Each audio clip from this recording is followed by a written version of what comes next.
All right, so hopefully you watched the last video about um, the unit circle. So what I did here is I have the first, I think it was number 19 that you did, and this is the unit circle. So every one of these like gray lines is 1 because that's the unit circle. All of those lengths are 1.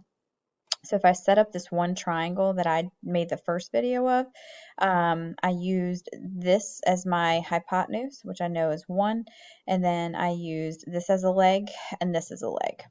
And I know this length is square root of 3 over 2 because of the x value here, and I knew this was 1/2 because of this y value. So then since this is 3 times, or square root of 3 times larger than 1/2, this had to be 60.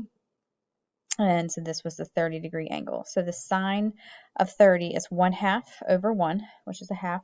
And then the cosine of 60 is adjacent 1/2 over 1. So I was trying to figure out a way to find a negative ratio.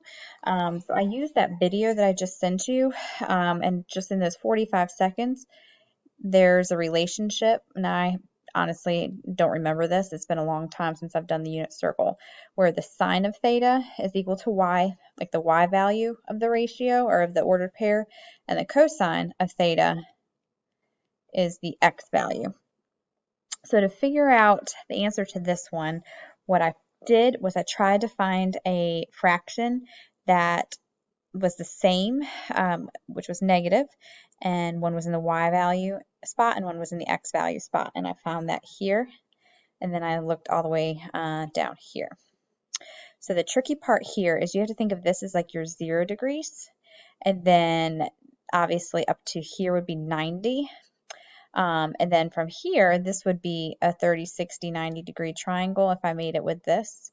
Actually, I'm lying there. You can ignore that. This would be 30 degrees right here. So if this is in the x value spot, we're talking about cosine.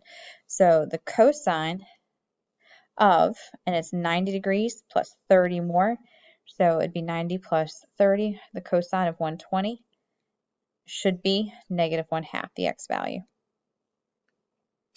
And then if I came down here and I wanted to do the sine of something to equal the y value, negative 1/2, I know this is 180 degrees and then 30 more, so the sine of 210. So if you put that into the calculator, you do get the same ratio of negative 1/2. I'm just not sure if that forms the triangle that you want, so you would have to think about that.